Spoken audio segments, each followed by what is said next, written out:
네, 여러분 안녕하십니까. 역사 스토리텔러 썬킴 인사드리겠습니다. 자, 북벌할까 말까 하고 있다가 효정 얼굴에 커다란 여드름 종기가 나요. 거의 혹부리 영감 수준이 돼요. 이거 어떻게 할까 하다가 어이들이 들어왔는데 어이 가운데서 신가귀라는 어이가 있었습니다. 성이 신씨고 이름이 가귀예요. 침을 놔서 터트려야 된다. 고름을 짜야 된다. 라고 얘기를 해요. 다른 어이들은 위험하니까 침을 얼굴에 놓으면 안 된다. 예요. 얼굴이니까. 효종이 고민하다가 신가귀의 손을 들어줍니다. 그래, 가귀야. 너무 아프다. 침 가지고 구멍을 내가지고 고름을 좀 짜라. 그래가지고 신가귀 어휘가 와가지고 고름을 침으로 톡 찔러요. 그 혹을. 그랬더니 콸콸콸콸콸콸콸콸 고름이 쏟아져 나오는데 그때 효종이 이런 말 했다고 하죠. 이제 좀 정신이 돌아오는구나. 이제 살 것 같다. 가귀야 고맙다. 그런데 고름이 나온 다음에 고름이 콸콸 쏟아져 나온 다음에 이제 피가 나오기 시작했는데 피가 안 멈춰요. 피도 콸콸콸 쏟아져 나오는 거예요. 그래서 어이가 없게요. 얼굴 여드름 짜다가 효정은 과다출혈로 사망을 합니다. 어이들 달려와가지고 당시에 그래도 쓸 수 있었던 지혈제 다 썼지만 소용이 없어요. 얼굴에서 분수처럼 피가 쏟아져 나오면서 죽습니다. 이거 의문사일까요? 아니 얼굴에 무슨 이거 누가 죽인 것 같아요. 그래서 의문사를 당한 조선 왕들 정조도 그렇고 증거가 없어. 누가 죽인 것 같은데 증거가 없어요. 소현세자도 마찬가지고 나중에 고종도 마찬가지고. 누가 만약 죽였다고 하면은 서인, 집권 여당인 서인이 죽였다라고 하는데 그 이유가 다시 한번 강조하지만 서인은요 청나라를 미워했어요. 만주족이 세운 청나라를. 왜? 자기들이 정말 신처럼 모셨던 명나라를 무너뜨린 나라잖아요. 그래서 미워한 거예요. 미워만 했어요.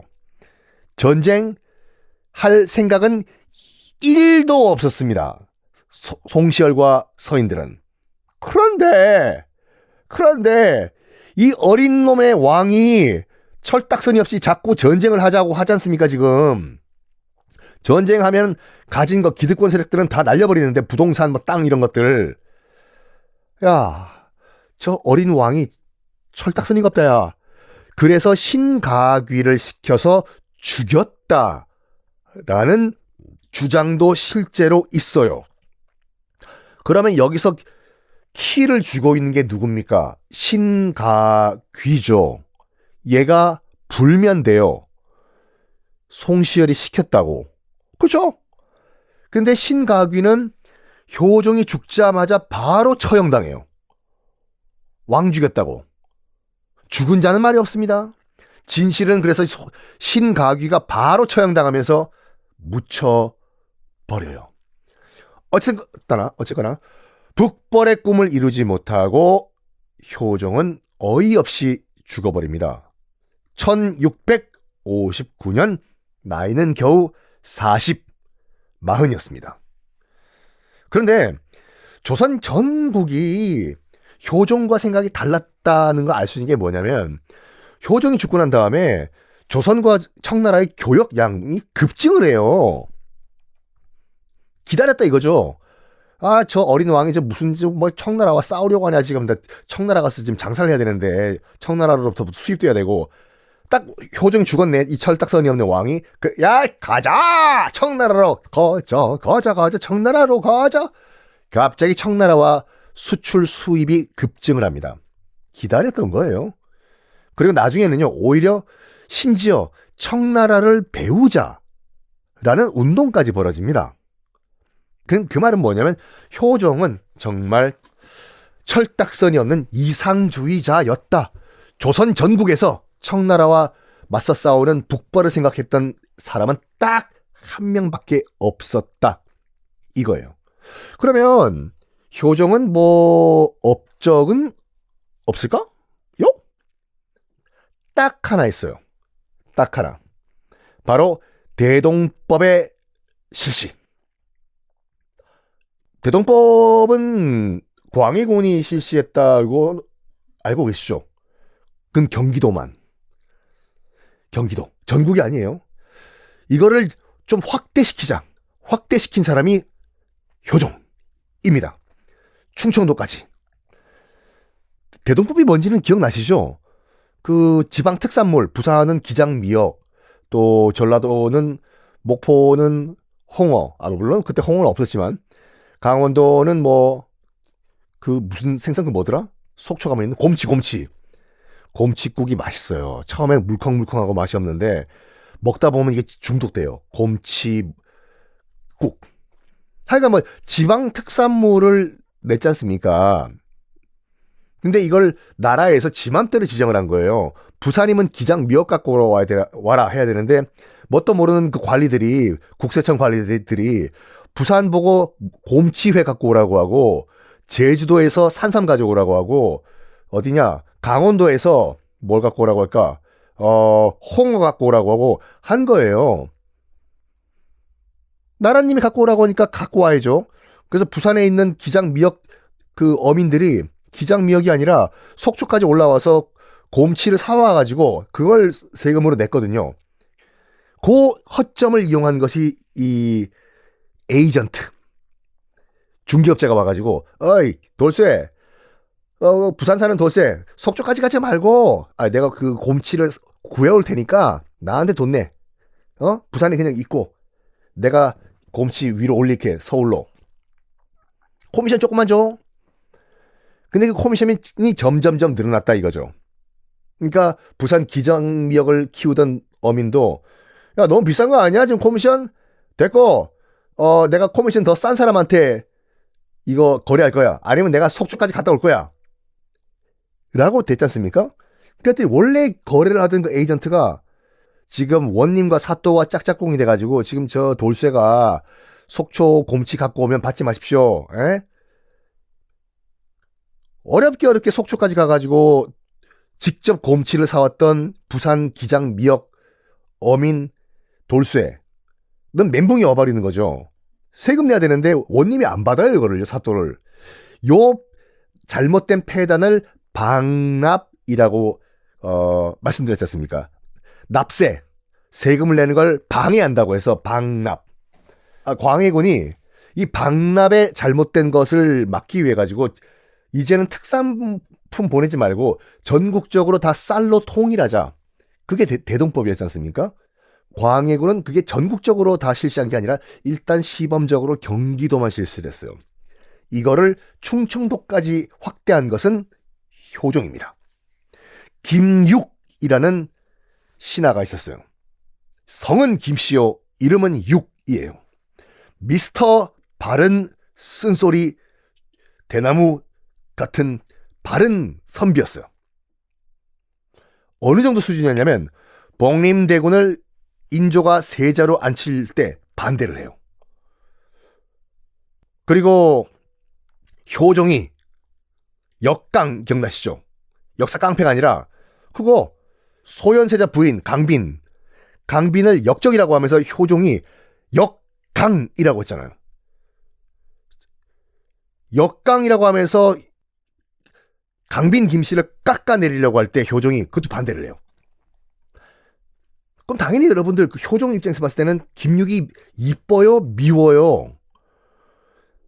효종이요. 그러니까 자기 복림세다였을 때 세자로 인조가 책봉하는 걸 김육이 반대를 해요. 전하 미쳤어? 복림대군이 왕이 되면 안 돼. 그러니까 효종이 왕이 되면 안 돼. 반대를 했어. 또 효종이 그렇게 미워했던 자기 형수죠. 소현세자 부인 강씨를 깎아내리려고 할 때도 김육이 반대했어요. 전하! 아니 그래도 형수인데 어떻게 깎아내리십니까?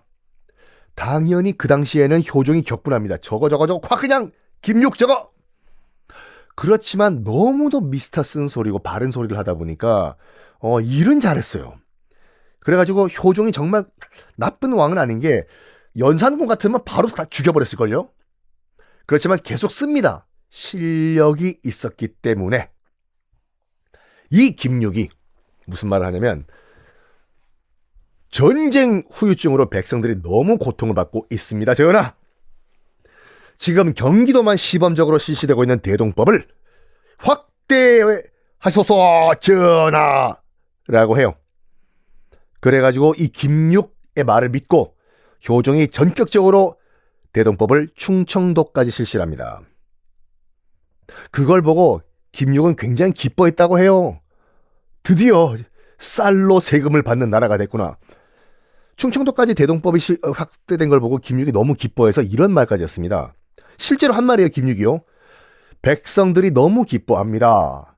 길거리에 삽살 개들도 고을 사또를 보고 안 짖습니다. 그리고 충청도 옆에도 경상도, 전라도 등등도 충청도를 부러워합니다. 빨리 전라도에도 대동법을 실시하십시오 라고 얘기를 해요. 또 이 말을 합니다. 전곡을 찔러요. 김육이 한 말이에요. 전하, 물론 고을 사또들이 반대를 하는 걸 알고 있습니다. 근데 고을 사또, 전라도의 사또 수가 50명밖에 안 됩니다. 50명. 근데 백성들, 전하의 아들, 딸인 백성들이 몇 명입니까? 수만 명 아닙니까? 에? 그 수만 명을 포기하고 50명을 살리실 겁니까, 전하? 에? 말도 안 됩니다. 전라도까지 대동법을 실시하소서, 전하! 라고 주장을 해요. 물론 전라도에도 대동법이 실시가 되는데 효종 때가 아니라 효종 죽은 다음에 효종의 아들인 현종 때 실시가 됩니다. 요거. 대동법을 경기도 이외 충청도까지 실시했던 것이 효종의 그나마 유일한 업적이에요. 자, 효종 정말 뭐라고 할까? 어이없이 갑자기 죽어버려요. 이제 효종 다음 왕, 효종의 큰 아들인 현종이 조선의 왕으로 즉위를 합니다. 조선 27명 왕 가운데서 유일하게 외국에서 태어난 왕이에요. Really? America? Oh my gosh. 가 아니라 이 청나라에서 태어났어요. 언제? 당연하죠. 자, 봐봐요. 이 현종 아빠가 누구예요? 효종 복림대군이죠. 복림대군도 소현세자와 함께 청나라 심양으로 끌려갔어요. 외국이죠. 그래서 복림대군이 인질로 청나라 심양으로 끌려갔을 때 거기서 응애요. 거기서 태어납니다. 그래서 유일하게 외국에서 태어난 왕이에요. 자, 이제 효종 장례식을 치러야 되는데 효종은 어깨 깡패였습니다. 왕이 들어가는 관 커요. 근데 효종 시신을 관에 넣으려고 했더니 양 사이드가 안 들어가, 어깨가요. 이거 실제로 있는 기록이에요. 그래가지고 그 나무판을 구해와가지고 옆에 좌우로 더 관 사이즈를 옆으로 늘려가지고 겨우 시신을 관에 넣었다라고 기록에 정식으로 남아 있습니다. 자, 이 효종이 죽은 이 타이밍부터 이제부터 조선 472년 가운데서 가장 쓸데리 없고 말도 안 되고 국력 낭비하고 확 그냥 시간 낭비, 국력 낭비 대명사인 이른바 예송 논쟁이 들어가요. 예송 논쟁. 자, 예송 논쟁이요. 송나라 송도 아니고 소나무 송도 아니라 예송 자체가 예절에 대한 논란이에요. 예송이란 그 표현 자체가 사전적 의미가 예절에 대한 논란. 그래서 예송만 하면 돼요. 그러니까 예송 논쟁까지 붙일 필요가 없어요. 이거는 약간 쓸데리 없는 반복이거든요. 처가댁 같이요. 처가댁이 반복이에요? 네. 가가 이미 집가짜잖아요. 뒤에 댁 붙일 필요 없어요. 서울 역전 앞 같은 거. 서울 역전 끝이잖아요. 앞 붙일 필요 없어요. 족발, 이것도 족이 발이잖아요. 발이 족이고. 그렇다고 해서 이라고 하기엔 넌 뭐가 이상하고 발이라고 하기엔 좀 그렇고 야 오늘 저녁에 술 안주 우리 돼지 발 먹을까? 돼지 종 먹을까? 하여간 예송 자체가 예절에 대한 논쟁이에요. 자, 사대부들이요. 조선 사대부들이 하늘선 따지하던 사대부들이 얼마나 효종의 정통성을 인정을 안 했냐면 이거부터 난 마음에 안 들어요. 봐봐요. 효종은 다시 한번 강조하지만 사대부들 눈에 봤을 때는 쟤는 왕이 되면 안 될 왕이었어요. 둘째 아들이에요. 소현세자 죽었다. 좋아요. 소현세자 죽었어요. 그럼 소현세자 아들이 왕이 돼야 돼요. 어디 감히 둘째 동생이 왕이 되냐. 끝까지 인정 안 했어. 조선 사대부들은요. 자, 그 증거가 지금부터 펼쳐집니다. Ready, action. 조선 최대의 정통성 논쟁, 예송 논쟁. 간단하게 이겁니다. 효종이 죽은 다음에 상복 입어야 될 거 아니에요. 상복을 얼마 동안 입어야 되냐? 길게 입어야 되냐? 짧게 입어야 되냐? 요 문제예요. 아니 일단 뭐 옷 문제가 뭐 그리 중요하냐고 생각하겠죠. 상복 그거 뭐 마음대로 입으면 되지. 아니에요. 특히 요때가요. 요때가 그 옷 문제가 상당히 중요했어요. 왜? 임진왜란 뭐 병자호란 거치면서 양반의 권위가 똥 땅에 떨어진 상태였어요. 특히 임진왜란 같은 경우에는 양반 자리를 돈 주고 팔았잖아요. 국가에서 팔았어요. 돈이 없어가지고. 그러니까 양반 알기를 삐삐삐으로 알겠죠. 개나 소나 다 양반이에요. 그러니까 전쟁 다 끝난 다음에 원래 사대부들은 땅바닥까지 떨어진 사대부 양반의 권위를 다시 찾기 위해서 노력했겠죠. 그러기 위해서 뭘 강조해야 되냐? 유교가 뭐예요? 유교 이꼴 예절이잖아요. 예절. 예의. 예절 강조하자. 예요. 옷 정확하게 입어. 예법을 강조하자. 어허! 어디 양반과 사대부가 그 상복이라고 무시하지 마. 예법을 알아야지. 정확하게 예법대로 얼마 입고 몇 개월 동안 입고 몇 개월 동안 입고 이 정해야 된다고. 이거예요. 기본적으로. 자, 어디서부터 우리가 봐야 되냐면 이걸부터 봐야 돼요. 그 인조 봅시다. 인조가 첫 번째 부인이 누구였냐면 인렬왕후라는 중전마마가 있었어요. 첫 번째 부인이에요. 인렬왕후요. 인렬왕후가 소현세자와 복림대군, 그러니까 효종이죠. 둘을 낳아요. 정실 부인이죠. 중전마마요. 참 불쌍해요. 인렬왕후도요. 아들내미 그러니까 소현세자랑 복림대군, 소현세자도 독살당하죠. 효종은 둘째 아들인 효종은 또 침으로 찔려가지고 과다출혈로 죽죠. 아이고 진짜. 자, 인렬왕후는 인조의 부인. 효종도 결혼했겠죠. 그렇죠. 그러니까 아들인 현종이 나왔겠죠. 효종의 부인은 인선왕후라는 여인이었습니다. 이 인선왕후는요, 조선 최초로 외국을 경험한 왕비예요. 다른 왕비들은 단 한 명도 조선 국경 안 넘습니다. 왜 그랬을까요? 당연히 복림대군 따라갔죠. 청나라 심양에 가서 외국인들 만나고. 인선왕후, 효종 부인이요. 이 인선왕후가 기록을 보면 굉장히 몸조심하고 조심조심하고 말 조심하고 말을 아예 안 했어요. 입조심, 몸조심. 왜 했을까? 자기 이 동서라고 해야 되나? 소현세자의 부인인 강씨가 바락바락 소리 지르다가 사약 먹고 죽는 걸 봤잖아요. 그걸 보고 나도 제2의 강씨가 될 수 있다라고 해가지고 정말 조심조심 또 조심 말 조심 몸 조심 했어요. 자, 어쨌든 간에 그 인선왕후와 효종 사이 둘이 결혼해가지고 이제 아들을 낳았는데 그 아들이 이제 다음 왕 현종이 돼요. 잘 따라오시고 있죠. 지금 머릿속으로 족보 잘 그려보세요. 자, 그 인조 첫 번째 부인 이름이 뭐죠? 인렬왕후. 소현세자와 복림대고를 난 인렬왕후가 죽습니다. 아들 둘을 낳고요. 그런 다음에 인조가 또 부인이 있으면 좋았다고 생각했는지 세장가를 가요. 세장가.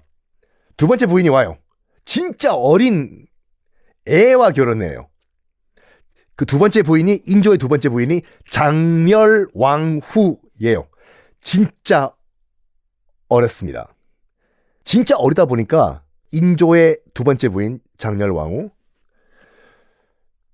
효종이 죽었어요. 지금 그 과다출혈로 죽었죠. 아들이죠. 친아들은 아니지만 장렬왕후 입장에서 봤을 때는 효종이 친아들은 아니지만 아들이잖아요.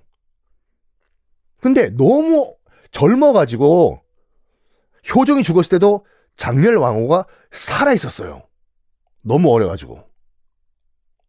자, 아들 죽었습니다. 효종. 뭐 친아들은 아니지만 계모죠, 계모. 그 장렬왕후요. 어쨌든 아들이 죽었으니까 상복을 입어야 될 거 아니에요. 엄마니까.